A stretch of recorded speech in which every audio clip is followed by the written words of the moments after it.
At some point in all of our lives, we've been the mark, the unsuspecting victim in a grand illusion.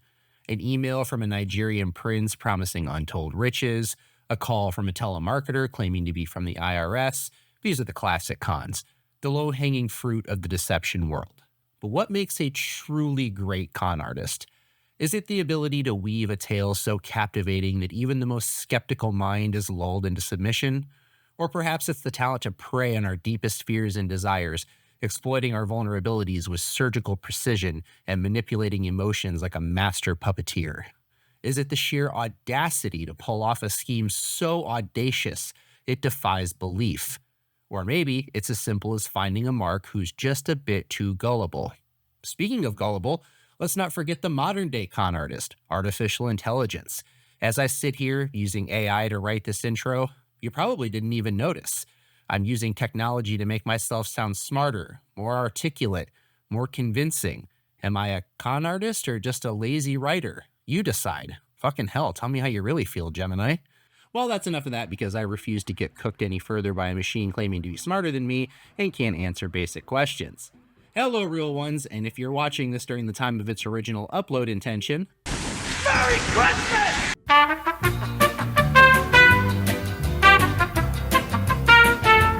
In the conversation of the greatest confidence men of all time, a name that has consistently been spoken of is that of Frank Abagnale Jr., the man who could be anyone, anywhere, a master of disguise, a virtuoso of deception. To hear Frank tell it, basically, if there was a Mount Rushmore of schemers, it would just be 4 images of him next to one another. He's your favorite con man's favorite con man, especially if your favorite con man is Frank Abagnale. I'm kind of a big deal. When I was 16 years old, I successfully impersonated an airline pilot for Pan American Airlines for 2 years until I was 18. At the age of 18, I became the chief resident pediatrician of a Georgia hospital where I practiced medicine for about a year. At the age of 19, having never been to law school in my life, I took the state bar exams in the state of Louisiana. I passed the bar and became a licensed attorney. Before my 19th birthday was over, I was appointed the Assistant Attorney General of the state, where I practiced law in that position for about a year. At the age of 20, I was a college professor at Brigham Young University. I taught 2 semesters there as a PhD. Before I was old enough to drink, I was a millionaire twice over. His alleged exploits of hustling and outsmarting everyone in his path all over the globe, then paying penance by changing sides to help chase the people he used to be like, are now that of legend, all recounted in his 1980 autobiography, Catch Me If You Can, then later further immortalized by Steven Spielberg in a wonderful film by the same name that is one of my personal all-time favorites. And if you've seen my holiday movie ranking, you might remember that it popped up on there because I actually consider this to be a Christmas movie due to the fact that it was not only released on December 25th, but many key moments during it occur on Christmas as well. Also, as a fun little fact, its theme song, Escapades, that features in the opening credits is composed by John Williams, who also gave us the iconic Home Alone themes. Anyway, it's a story almost too good to be true, seemingly. And in the last few years or so, one that has come under a new wave of intense scrutiny from those who claim to have lived chapters of it yet untold, challenging the authenticity of its author and nearly everything we have come to know about him. But the world of deception is one where concepts like reality and fiction blur. The line between genius and madness is razor thin, and kernels of truth can paint shades of gray sometimes impossible to see through. Yeah, eat your heart out, Gemini. And after all, when you've got a good story and a willing audience, who's to say what's real and what's not, right? Well, let me ask you, real ones, who do we know that has a previous experience in helping to break down the potential bullshittery of a con man named Frank? It's me! So your boy is officially on the case. Let's see if the fraud king gets fraud checked. This is the real story of Catch Me If You Can.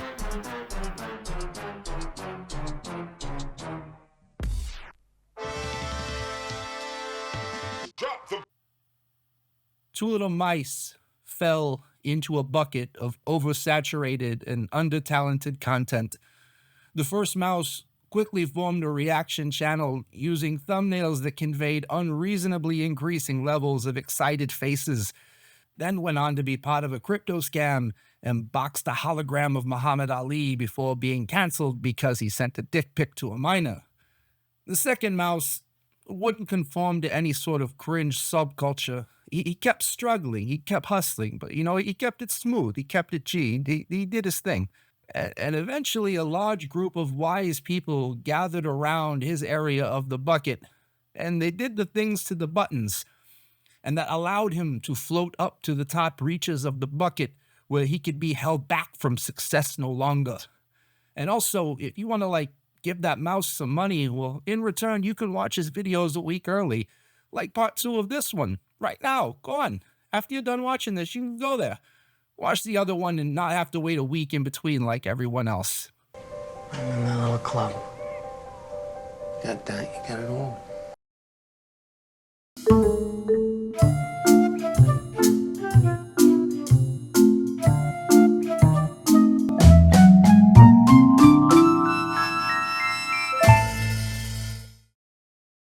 Before we get too far into it, guys, let's do the customary citing of our primary sources and giving you just a bit of context needed going forward. As I alluded to in the intro, when it comes to the story of Frank Abagnale Jr., at least thematically, it bears many resemblances to another alleged charlatan we have covered extensively, Frank Dukes of Bloodsport fame. The reason for that is, like Dukes, nearly every aspect of Abagnale's self-told life story has come into question in the years following the initial taste of fame, which for both also would have been during that same late 70s to early 80s timeframe, before later gaining more widespread popularity with the releases of the films based on them. This being the case, I approached it using the same basic technique to try and separate the many layers. First, we need to discern the difference between what we are presented on the screen versus our source material. In this instance, we have Frank's 1980 autobiography that we mentioned earlier. Frank has also authored several other books like The Art of the Steal, but outside of the occasional reference to them, they won't feature much. In addition, we have stories given by the man himself during his various television appearances, as well as any recorded paid speeches. However, we also have to look at the discrepancies between Frank's version of events and the information that came to light in 2020 as part of a book written by historian and author Alan C. Logan entitled The Greatest Hoax on Earth: Catching Truth While We Can. This extensively researched and fact-checked book was written with the assistance of 2 people who both at one time had an extended exposure in Frank Abagnale's orbit, and each of them had vital pieces of information to paint a correct picture of what transpired. Paula Parks, a stewardess who personally knew Frank during what would have been chronologically the glory years of his criminal career, and Mark Zinder, the man who worked as Frank's booking agent in the years during the release of the autobiography and the aftermath. This isn't the only place Frank's account has been challenged over the years, as we will see, and one last thing to note quickly as it pertains to that is that his book was actually co-written by a man named Stan Redding, who we'll come back to later, but who many have actually pointed to as maybe being the culprit behind uber-exaggerating some claims made within its pages. Frank himself has been willing to point any blame he can towards Redding as well, stating when interviewed in 2002, "I was interviewed by the co-writer only about 4 times. I believe he did a great job of telling the story, but he also over-dramatized and exaggerated some of it. This was his style, and that was what the editor wanted.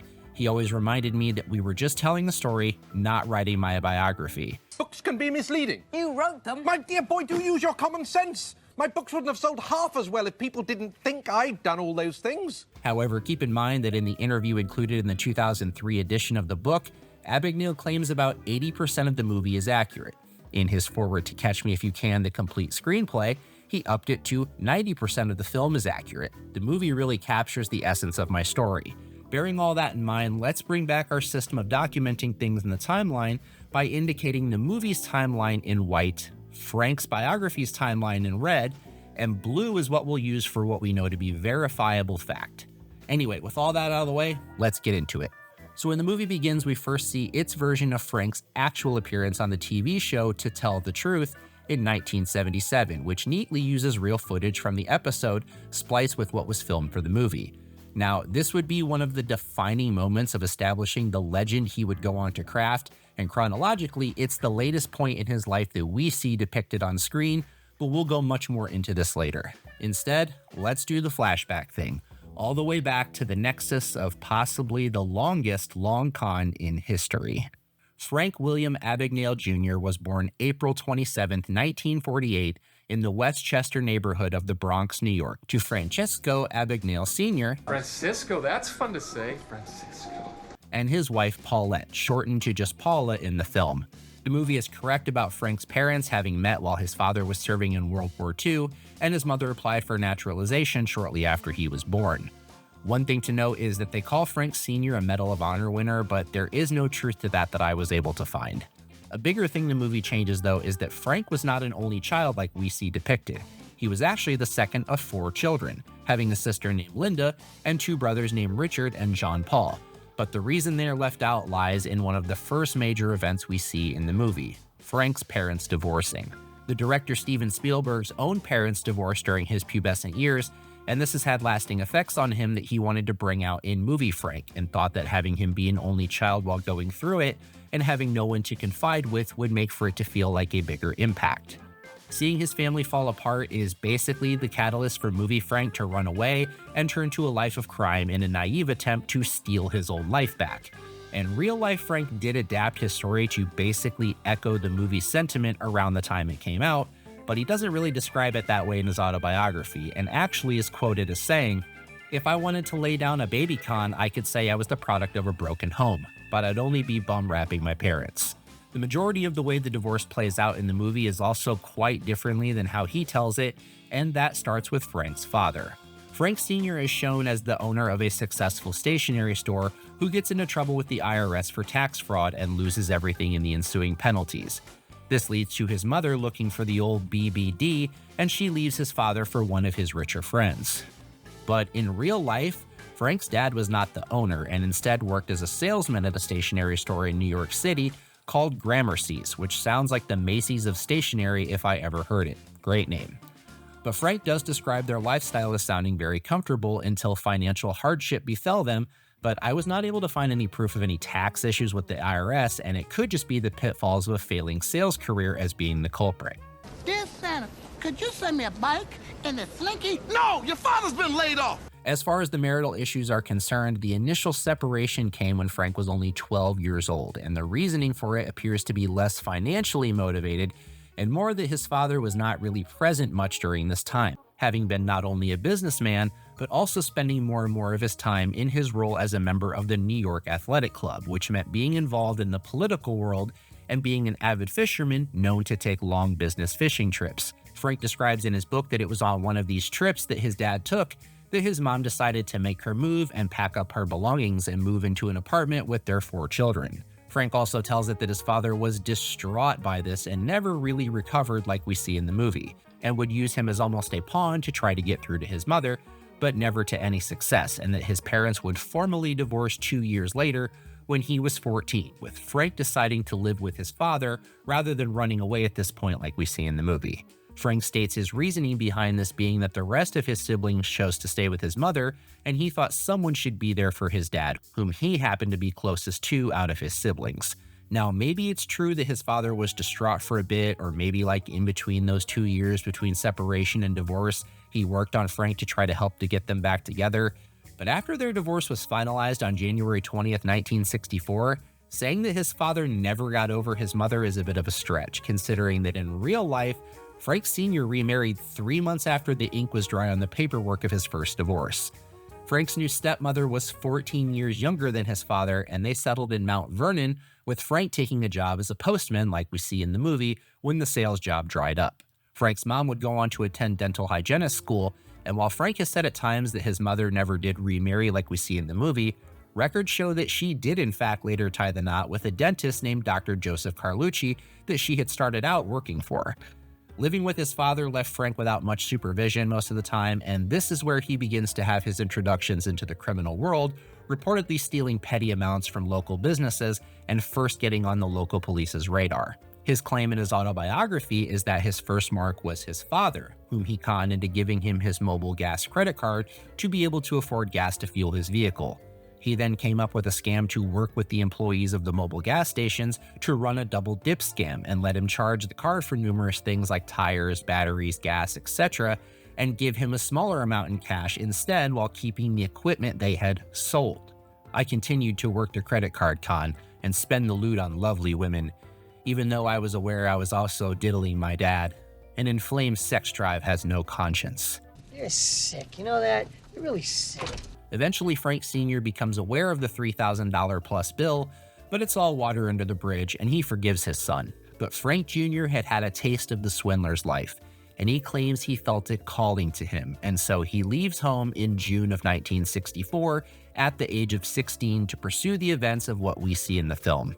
And up to this point in our three timelines, despite the dates being a bit off as far as when the divorce happened, the reasoning behind the divorce, the way Frank's father is depicted, and the leaving out of his siblings entirely, we are for the most part generally at a converging point, and it's best to think of everything up to summer of 1964 as Frank's first era in his life, which we will call the Innocence era. The next era we're going to focus on is from 1964 to 1970, which essentially covers the bulk of the movie's events, and we're going to call this his criminal imposter era. And just a fair warning, going forward, shit's about to get real messy. So in the movie and in the book, Frank starts off by writing bad personal checks on an account that he once had open in his name at Chase Manhattan, and runs this for as long as he can before the account is finally discovered and the checks bounce. Around this time, by happenstance, he then sees a couple of pilots on the street and notes the way they seem to be treated with a natural attitude of respect and trustworthiness, and he gets the idea to impersonate a pilot to give himself some legitimacy when trying a check scam, and also because at that time, hotels were eager for the repeat business that flight crews could offer and were partnered with many of the major airliners, which allowed for expenses to be charged to a payroll account rather than needing upfront currency. And the way he goes about this in the movie is pretty much what he describes in the book, conning his way into a pilot's uniform by claiming his was stolen, forging the necessary licenses and ID badge, and pretending to be a high school kid writing an article on pilots to get vital information he would need to be able to accurately portray one. But rather than personally interviewing with a major executive like we see in the movie, he says he just called Pan Am's main line and ended up being transferred to a pilot's lounge where he was able to speak to one at length who gave him what he needed. He runs this scam, racking up free trips, hotel stays, and cashing phony payroll checks, garnering his famous moniker he would claim the rest of his career, the Skyway Man. Anyway, he does this until a moment he describes in the book that we don't see in the movie, where he is questioned after riding from New Orleans to Miami on a deadhead flight and just narrowly escapes being found out. And so he decides to lay low on the flying for free front and gets himself into a stable apartment. When he goes to apply for this just out of thin air, he writes doctor on the occupation line, and this leads to his befriending of a fellow doctor living in the same complex who helps him land a gig as a resident pediatrician at Cobb General Hospital in 1965. Around this time in the book is when Frank becomes the target of investigation by FBI Inspector Sean O'Reilly, who is instructed to put all other cases he is working on hold and to focus all attention on this.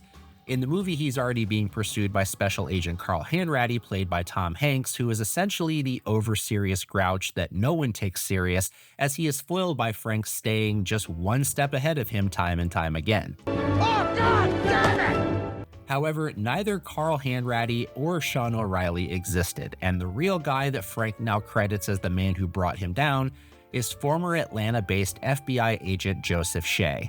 And we are going to circle back to the real guy later, but for now, in this part of the story, it's not important, and you'll see why when we come back to him. A similar thing I want to mention now, but we'll come back to when it's pertinent, is how we see Frank checking in with his father at multiple times throughout the movie, attempting to try to put the wheels of his old life back in motion and looking for proper fatherly guidance, and instead finding his dad living vicariously and fighting the government that wronged him through his son. Contrary to this, Frank would go on to say that after he left home at 16, that he never saw his father again. And as we're going to find out later, weirdly, neither one of these recountings seems to be true to what actually happened. But the movie depicts Frank's activities as a doctor pretty much the way he describes it in the book, with deferring most of the work to the other interns he was meant to be in charge of and hiding in a storage closet. But he says that he was celebrated for this because he let them do the work and actually learn the craft that other doctors didn't. He says in the book that he had even quit forging checks at this point because he was making so much money as a doctor that he didn't feel the need to, but that he knew this could only keep up for so long before he'd be put in a position he couldn't be bailed out of.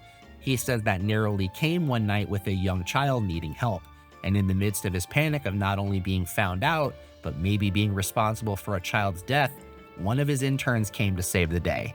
This was the wake-up call he says he needed to resign from the position and move on to the next thing. But in the movie, this change is spurred by the character of Brenda Strong, played by Amy Adams, the nurse Frank falls in love with and becomes engaged to marry, and leads him to his next career pursuit, working as an assistant prosecutor with her father, who is a Louisiana district attorney.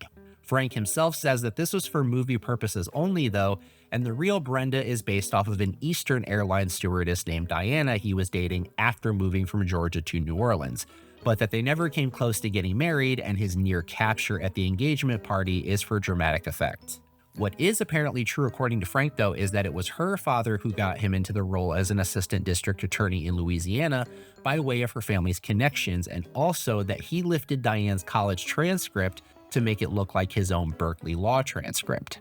Frank is evidently a wunderkind attorney, winning many cases despite not having any actual education, and true to what becomes the running question throughout the movie, he claims to have not cheated on the bar exam and in fact passed it on his third try, which is coincidentally the exact number of tries you get to pass it, evidently. His reason given in the book for leaving the role is not shown in the movie, but Frank apparently has another close call, nearly getting caught slipping, not knowing what would be simple legal terminology in front of his Harvard-educated coworkers. You're not a real lawyer. This leads Frank to pack up and bail again to his next con, which is also not shown in the movie, but he essentially decides that since he's now forged a formal college education, maybe he should get familiar with the college scene, and so he swindles his way into a job as a sociology professor at the prestigious Brigham Young University, where he stays successfully for 2 semesters and explains it as the easiest con I've ever pulled. I just read a chapter ahead of all my students. I think the scenes earlier in the movie where he impersonates as a substitute teacher after he is forced to first attend public school is a bit of a nod to the BYU story, since we don't see it mentioned otherwise, and it is a fun little scene. I always sub for Roberta. Excuse me, why aren't you reading? In the movie, instead, we skip forward to Frank finally absconding out of the country, using the ruse of blending in with a group of sexy flight ladies that he recruited from a local college. Keep that portion of the story in mind because we have a lot to unpack with that later. Anyway, in the book, Frank first tells of heading to Mexico and securing a temporary passport by spinning a story to a connected friend that he meets down there. He then jettisons for Europe like we see in the movie and begins papering the entire world with his phony checks. But in the book, we get a fantastically, elaborately detailed recounting of Frank traveling the world, stealing millions of dollars with phony checks, being chased by nearly every major law enforcement group on the planet, and escaping near imprisonment multiple times by outsmarting everyone who almost nabs him, leading to his being given the classification of master thief by the FBI, of which he is only one of 8 ever at that time. All of while partying everywhere that's ever meant anything and banging every hot chick in the world that he sees. His run comes to an end differently than how we see depicted in the movie, where on Christmas Eve 1967, Hanratty tracks Frank to Montréal, the village in France where his parents originally met, and gets him to turn himself over to French police, where we get to see a glimpse of the real Frank Abagnale in the movie as a French police officer. However, in the book, his American pursuers are not present at his capture, and instead, it came after he had decided to settle/retire in Montpellier, which is another small village in France, and he is nabbed while out grocery shopping one day. His next stop in both book and film is Perpignan prison, where he claims to have barely survived subhuman conditions like we see depicted, and that he lost 90 pounds during his tenure there, which in the book is 6 months before being first extradited to Sweden to face his charges there that we don't see happen. And maybe that is because Frank next tells a tale of a corrupt Swedish judge who took a liking to how smart he was and pulls some crazy political moves to block Frank from being passed from European nation to European nation, where he would face harsh potential prison sentences, and instead has him sent back to the United States. And it's possible they didn't feel like they had the time to include all that. Instead, in the movie, Frank remains in Perpignan for 2 years until Christmas Eve 1969, where he is extradited back home in the custody of the FBI. At which point we see in the movie one of Frank's most famous claims depicted, where he escapes through the toilet system of a plane bringing him back to the United States, and flees on foot from the runway, going back on the run. That is how he describes it in the book as well, but the main difference is he does not have any FBI on board with him during the flight, and instead they're simply waiting at the other end for him to arrive, along with swarms of other police and media outlets apparently, when all of a sudden, in a flush, he vanishes. This was all captured, according to Frank, the next day as the front page headline of the New York Times, reading, "Skyway Man disappears at 30,000 feet." But there is no record of this major headline anywhere. Also, in the years since, many aeronautical engineers have shot these claims down as a physical impossibility to have occurred, both due to how the systems work and that someone attempting this would need to be very small and it would be very messy. But, you know, maybe they're just covering for shit engineering.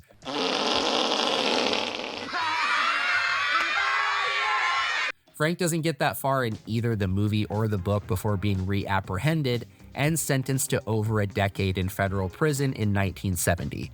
But in the book, he adds one more escape story from the Atlanta penitentiary, posing as a prison inspector and walking right out, being able to then say he's the only man to have ever escaped from there before being taken back again into custody for good, at this time while trying to flee to Canada.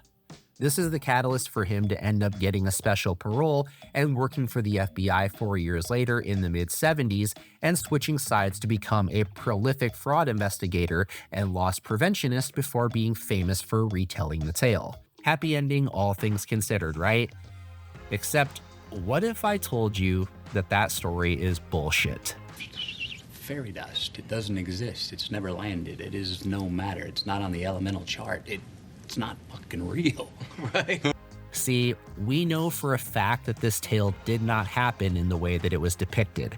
And we know this because there are verifiable records that show where Frank William Abagnale actually was during this criminal imposter era of 1964 to 1970.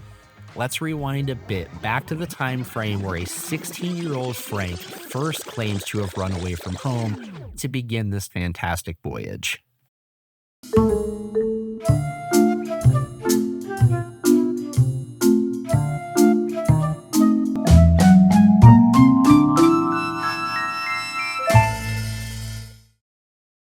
It's Christmas time 1964, but instead of talking on the phone to an FBI agent he is involved in a high-stakes cat-and-mouse chase with, Frank William Abagnale has just signed up for the US Navy.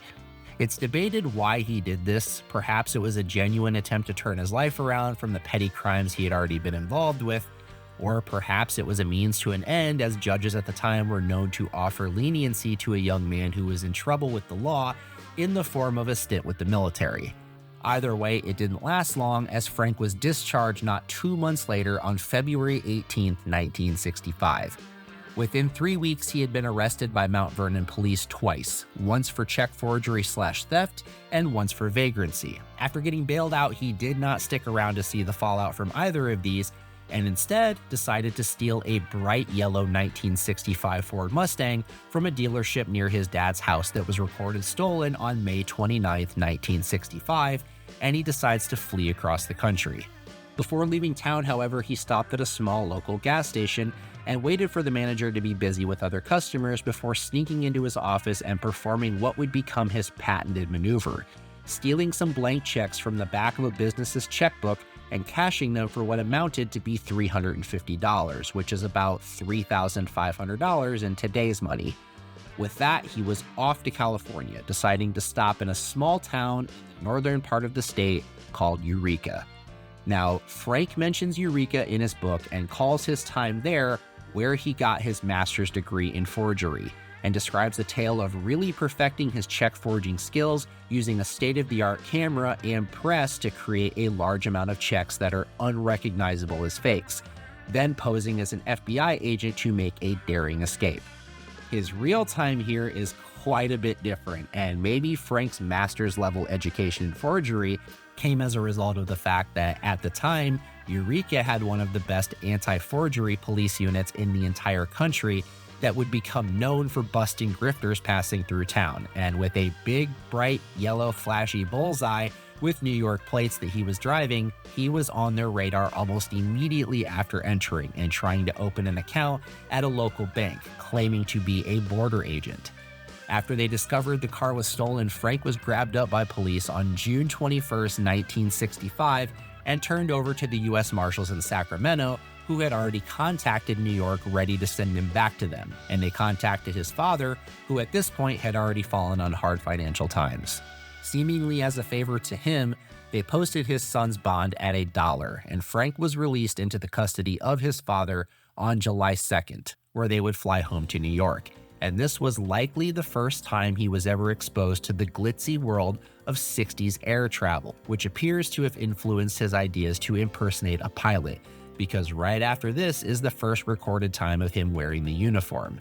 He wouldn't have much of a chance to try it out though, because he missed his follow-up appearances in court for his previous transgressions in New York, and he'd be picked up again on July 15th, having ripped off some local businesses in the area in the meantime also. This time there would be no escaping the long dick of the law though, and Frank would be sentenced a week later on July 22nd to serve 3 years for forgery at Great Meadow Correctional Institute in Comstock, New York. 2 years into his sentence, he was released on parole into his mother's custody on May 19, 1967, but within days he was writing bad checks again and picked back up by Massachusetts state troopers on June 20th. The details of this arrest would be contorted into another one of Frank's most popular tales he would later tell in TV appearances that you'll see in a little bit. With this arrest though, Frank was back into Comstock on December 12, 1967 to complete the remaining bit of his initial sentence, and he would be released just over a year later on December 24, 1968. Hey. Merry Christmas, huh? True to last time, he couldn't keep the itch away for long, and shortly after New Year's Day 1969, Frank poses as a TWA pilot and does the jump seat scam on a nighttime Delta flight from New York City to Miami. And this is where he first meets Paula Parks. Rather than sitting in the jump seat like he does in the movie, Frank actually snuck into an open spot near the back of the plane, presumably to avoid anyone who would have asked him technical questions that he couldn't answer. What kind of equipment you on, DC-8? 707. At this time, deadheading was very commonplace, and even competing companies would allow for what is essentially hitchhiking in order for airline employees to get somewhere they needed to be for work. And so long as you possessed a reasonably good-looking ID card, you could pass for one of the thousands of people who had this clearance. Mid-flight, however, he does conversate with the stewardesses, including Paula Parks. He invites the group to dinner after they land, and Paula and another co-worker agree to go, basically in an attempt to be friendly, as she insists she was not romantically interested in Frank. He did not feel the same, however, and it would be later revealed that Frank somehow was able to obtain Paula's upcoming work schedule, and over the next few days, he would be waiting for her at whatever airport she landed when she emerged at the end of a shift, always coincidentally with the story of having time off and looking to continue trying to win her affection with lavish offerings all charged to a credit card. But she would continue to rebuff him or look for a way to avoid him. This continued until the two would meet again at the airport in New Orleans, where Paula was coming home for some time off. I honestly didn't know what to do with this guy. On the spot, stressed and trying to get rid of him again, I told him I was going to Baton Rouge to see my parents, hoping he would just let me go. But instead, he insisted on driving her there, to which she reluctantly agreed, but says she used as a chance to make it as clear as possible that nothing romantic was ever going to spark between the two of them. Once they arrived, Frank was introduced to Paula's parents, Bud and Charlotte Parks. They made pleasantries as Frank charmed them immediately with his tale of being a TWA pilot that also had advanced degrees in social work from the prestigious Cornell University. I went to Cornell. You ever heard of it? After the visit, Frank drove Paula back to New Orleans and they parted ways, with him seeming to have finally gotten the hint that it was just not in the cards, as he stopped stalking Paula's work destinations, and she breathed a sigh of relief that she was now rid of this guy who was at best too persistent and at worst a prototypical villain from a Lifetime made-for-television movie. But she was wrong. See, when Frank and Paula had departed her parents' home in Baton Rouge, as a classic Southern hospitality gesture, they had offered that if Frank was ever in the area to, "Come on back now, you hear?" And a few days later, well, Frank decided to take them up on that and showed right back up at their doorstep, claiming to be back in the area. Since they were under the pretense that this was a friend of their daughter, Bud and Charlotte invited him in, and refreshments turned to dinner, which turned to an overnight stay, and then Frank just kept hanging around. Fucking lingerer, man. Yeah, totally. Linger. Hardcore. However, after taking them out to fancy dinners and weaving more fantastical tales of his past, it didn't take long for him to gain their trust, and he soon even had his own set of house keys. When her parents gave her the news, Paula was not only mortified, she was convinced there was something officially wrong and potentially dangerous with this guy who was now living in her old bedroom. When she attempted to voice concern, though, it fell on deaf ears as her parents were now fully under Frank's spell and couldn't understand why their daughter was not falling over herself to get with this guy. A doctor and a lawyer. Well, I'd say that Brenda hit the jackpot. And it wasn't just them. Paula's 18-year-old brother John began to absolutely idolize Frank and started hanging out with him all the time. After he cut his losses with her, Frank soon began dating Paula's cousin, which, game recognized game. I respect that move at least. Within a month, he had also started to assimilate into the community of Baton Rouge, and claiming to be on furlough from his job as a pilot, was now attempting to network himself into some sort of a gig working with children based off of that Cornell education. This put him in contact with local Reverend Earl Underwood, later saying that he sensed Frank was a man who needed kindness, and being a person more than willing to try to provide that, the Reverend took the young, possibly wayward man he saw before him under his wing, so to speak. He began using his connections with people at LSU to try to find Frank what he was looking for, and it was during that interview process that the entire ruse began to fall apart, as it was brought to the Reverend's attention by his colleagues that in no uncertain terms, Frank didn't have a clue about social work with children, never mind extensive degrees in it from prestigious schools.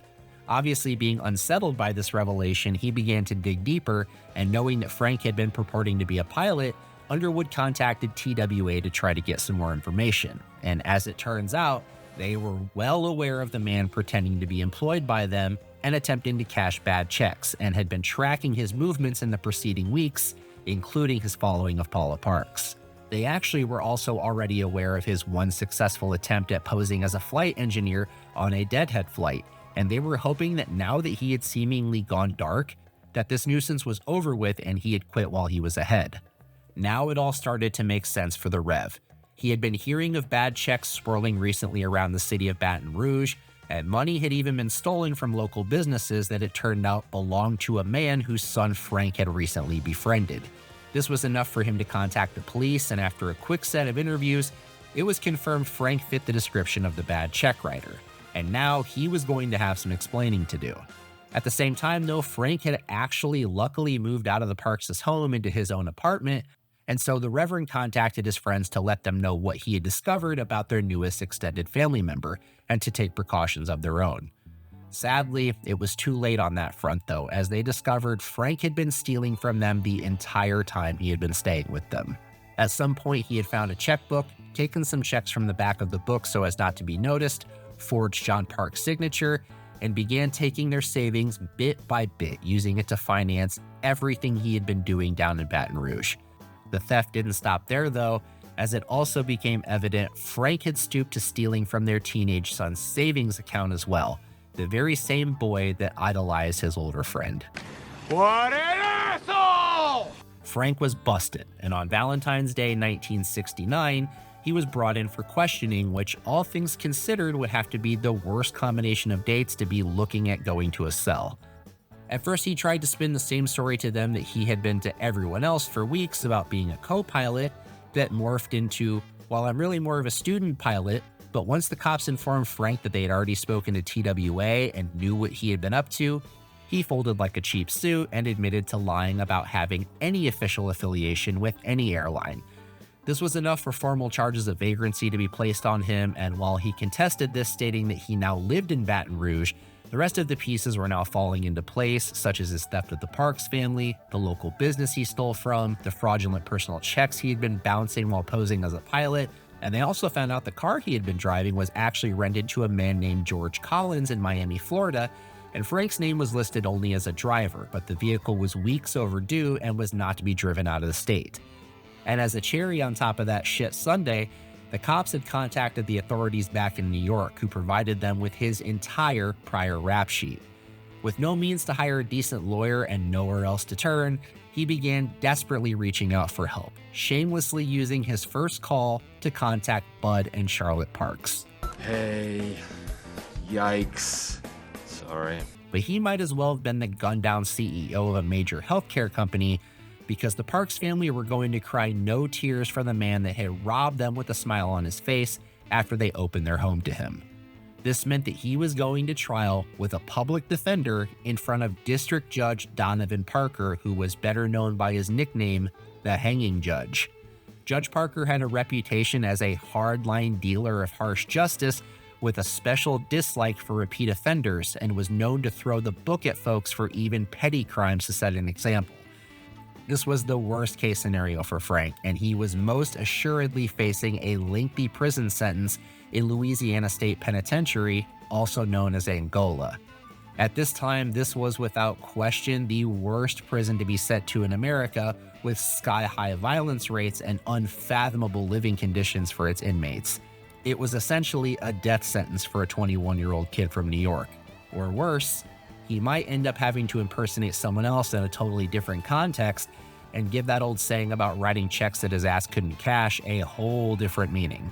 When I got to prison, I didn't know you had to be someone's bitch. I'm finding out pretty fast. And if you haven't connected the dots on this yet, it should be pointed out that Frank was being prosecuted by the very same Louisiana District Attorney's Office he later claimed to be a member of, which is only, a little funny.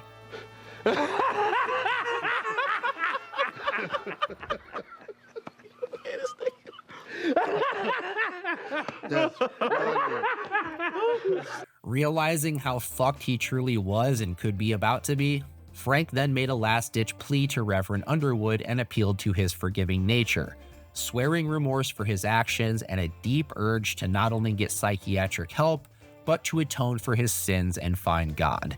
And as a man who truly wanted to see the best in people and hoping to possibly reform this wayward young man, the Reverend agreed and began to act on his behalf, first attempting to act as a middleman for Frank to make amends to the Parks family, delivering letters to them and acting as a peacemaker, but ultimately to no avail. He would also reach out to Frank Sr. and Paula back in New York to ask them for help in any way, and they did both in fact write back, imploring for help for their son, whom they both refer to as Sick.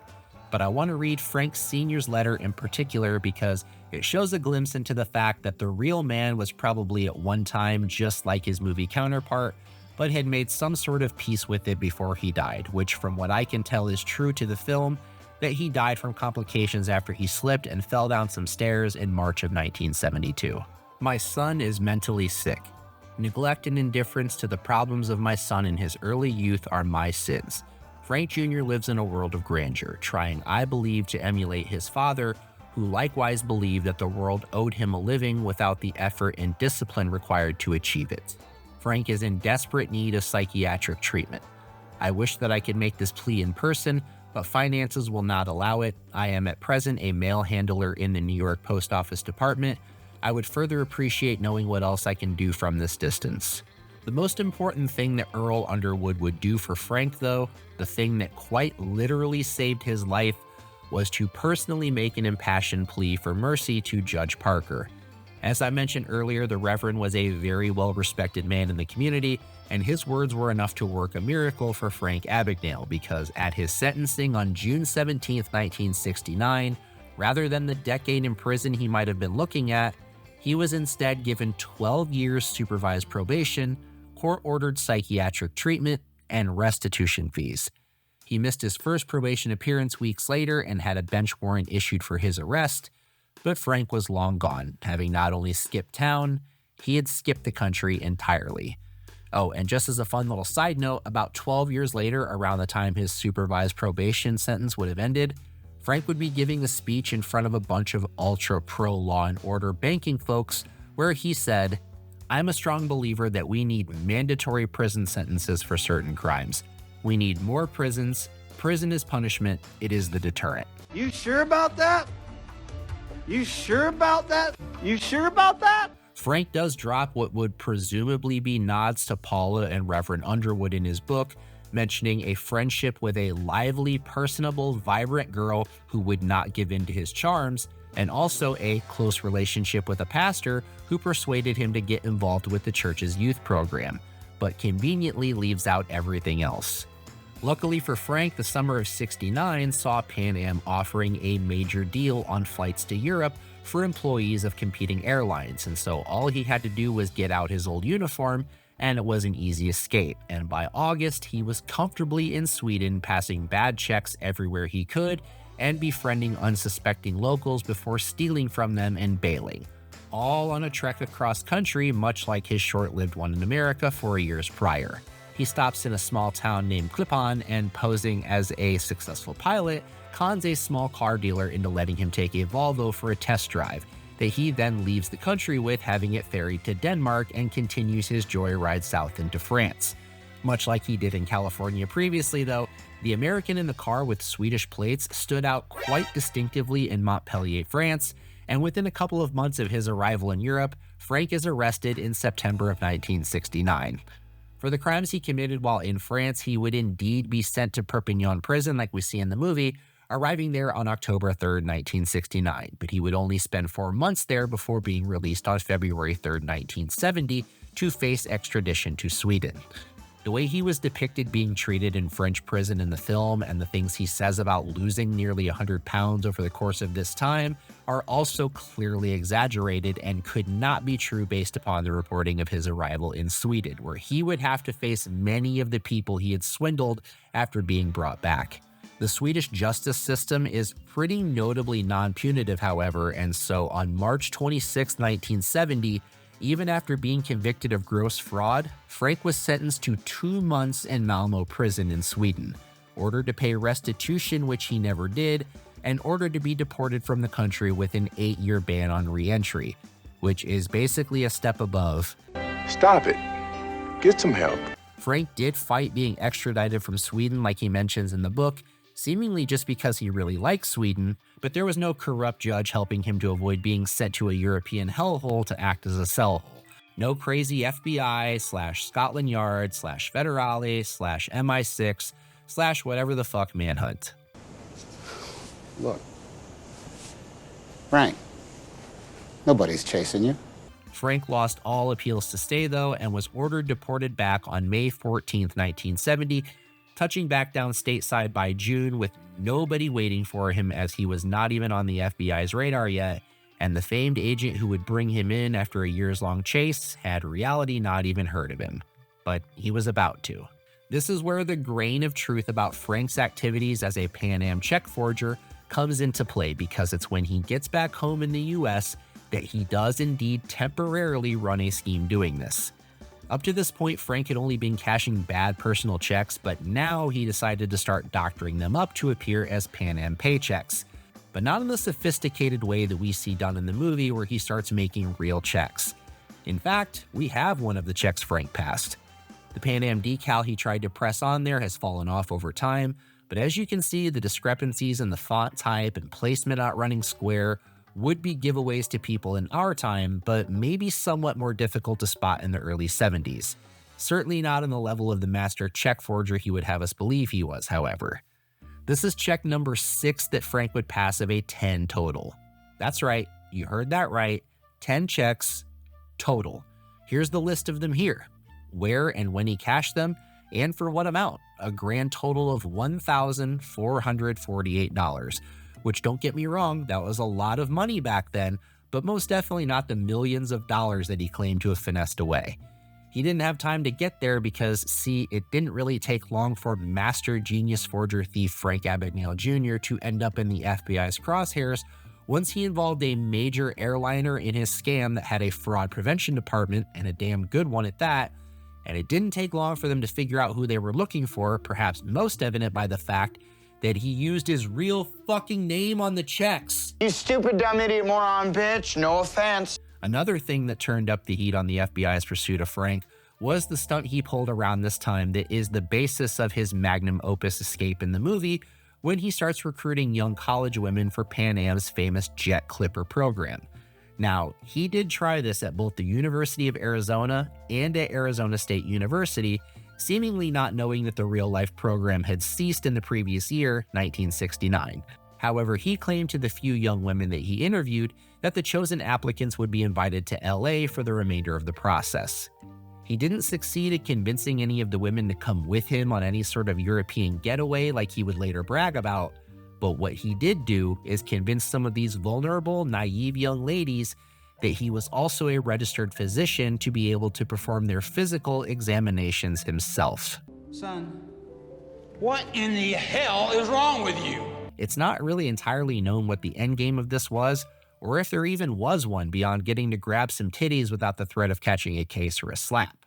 I am not impressed by today's tomes on women's rights in the bedroom. When Henry Ford invented the Model T, women shed their bloomers and put sex on the road. Suck me, beautiful. What did you just say? And look, this is 100% my own opinion, right? Not endorsed by anyone else, but I have to say that given what we've learned so far and what we will come to find out later as well about Frank and his appetite for the college co-eds and overall attitude towards sex in general, it would not surprise me one bit to find out one day that maybe he deadheaded at one time on another famous flight. Perhaps you'd like an 11-year-old prostitute sent to your room. We can do that. Real quick, you might have noticed the last 3 checks he cashed on his spree were all cashed on the same day in Provo, Utah. Well, Frank was there for the big BYU versus Utah State football game that day and took advantage of a crowded city hoping to court out-of-town dollars to pop off 3 checks. And I would have to imagine this is what maybe inspired him to say later he worked at BYU, having been on campus once. But 8 days after his time in Provo, he gets arrested on November 2nd, 1970 at a dingy hotel in Marietta, Georgia, the town where he would later claim to have been a doctor. He would be held there for 3 months while awaiting trial, during which comes the daring escape he would later tell came from the inescapable Atlanta prison, but in reality he walked out of a booking room while the deputies were distracted doing some paperwork. He would try to flee to New York, but he was apprehended just a couple of days later, and then finally, on April 10th, 1971, Frank is sentenced to 10 years in prison for his Pan Am forgeries with 2 more tacked on for the attempted escape. Rather than doing his bid at the Atlanta Supermax, though, he would be held at the Federal Correctional Institute in Petersburg, Virginia. But at this point, we have arrived to another rare point of convergence in all of our timelines. Details be damned of how we got there, but it's 1971 and Frank is now sitting in a cell serving a decade-plus long sentence. And so ends what I have dubbed the criminal imposter era. But from here, we head into what we will call the imposter criminal era, that covers Frank's rise to fame in the years after his release from prison, as first a supposed secret weapon of the FBI, and then as a master anti-fraud expert paid buku bucks by businesses worldwide for his pearls of wisdom.